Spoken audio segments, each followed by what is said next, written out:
Oh dear god, another touchscreen rhythm game.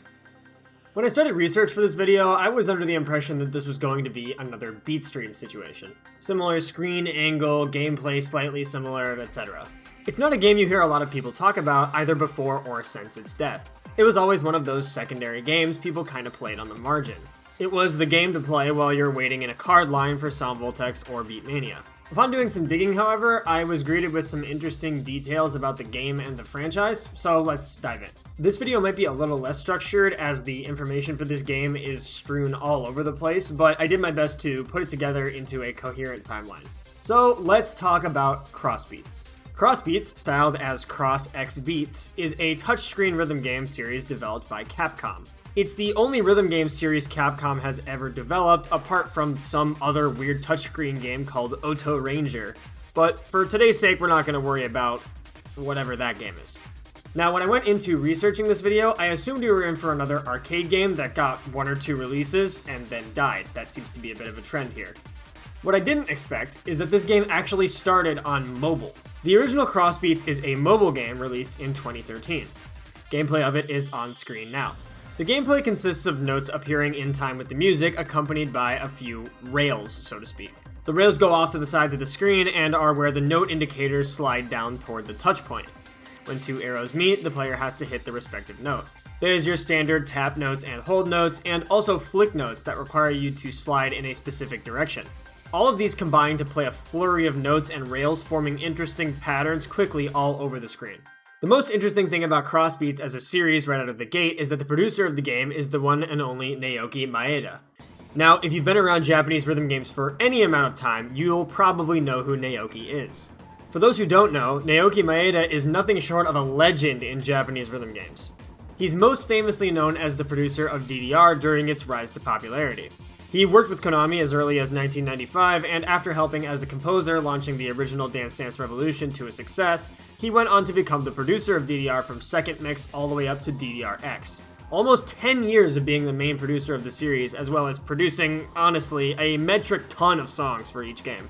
He is the legendary producer behind some of DDR's most famous songs: Afro Nova, Dynamite Rave, the Paranoia songs, Max 300, Bag, Fascination Max, Sexy Planet, and that's just to name a very, very small fraction. During his time at Konami, outside of being producer of DDR, he also produced many songs for other Konami games, including but not limited to Beatmania, Dance Maniacs, Poppin' Music, Guitar Freaks, Drummania, U-Beat, and Reflect Beat. Naoki created so much for Konami during his time there, up until his departure in 2013, when he left Konami for Capcom and began creating the game we're discussing today, CROSSxBEATS.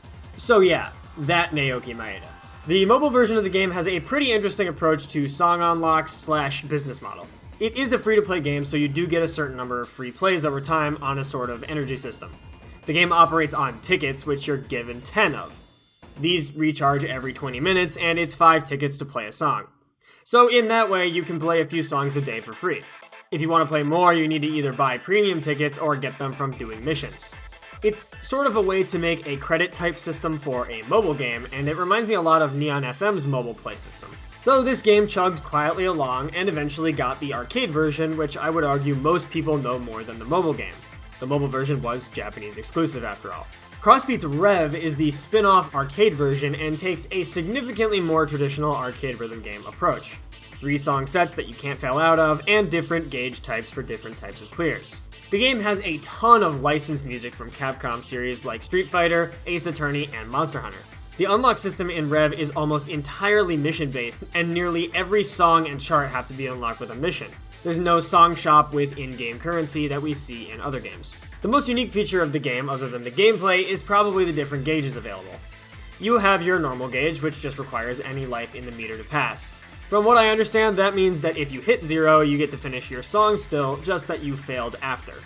Whereas if you play on Survival Gauge, the game's hard meter, you fail instantly when you hit 0% life.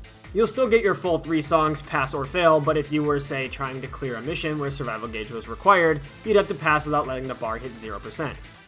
Interestingly, CROSSxBEATS actually has a harder gauge than that. Ultimate Gauge only allows for the perfect judgment.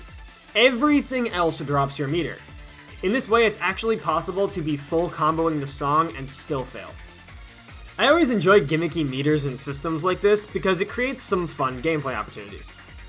Other than this stuff though, the game was very straightforward from what I can tell.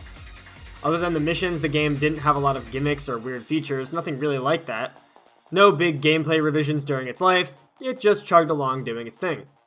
CROSSxBEATS Rev actually did get a second version in the form of CROSSxBEATS Rev Sunrise, but it seems that the new version was more of a big song update than any form of gameplay update, and CROSSxBEATS Rev wouldn't last long before the series as a whole would face its death in 2018.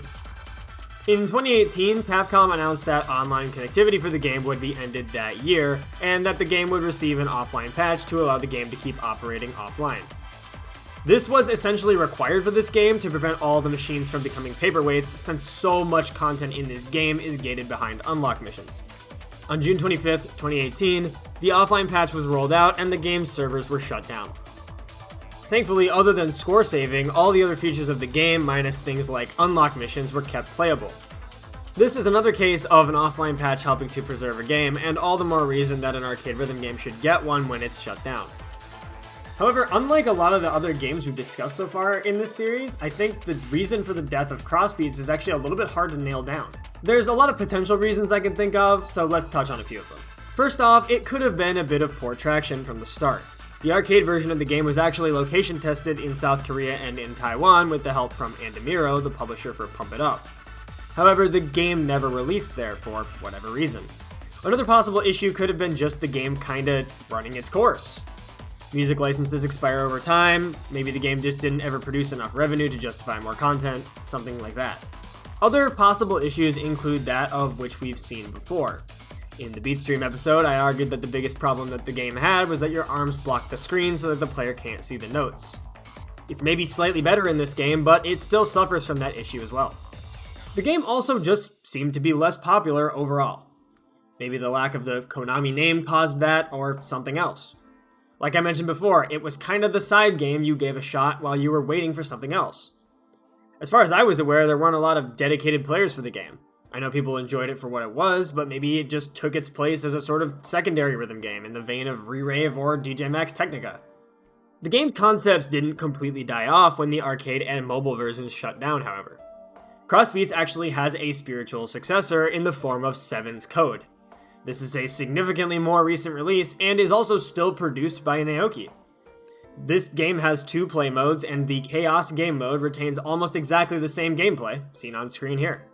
It's cool to see that it seems Naoki still believes in this type of project and gameplay enough to create a spiritual successor, and I do think the game belongs more on mobile devices than on arcade machines. It's a significantly more accessible venue of play. CROSSxBEATS lived a bumpy, confusing life, being quietly released, updated, and shut down over the span of 5 years, not really gathering much attention at all outside of Japan. A small following dedicated to the game surely formed, but out of all the games we've discussed so far, this one flew well under the radar outside of Japan, quietly becoming another dead rhythm game. Thanks for watching. Check out my Twitter and my Twitch. Links are in the description below. You can also check out my Patreon if you want to support my content. If you like this video, don't forget to like and subscribe, and I'll see you guys next time.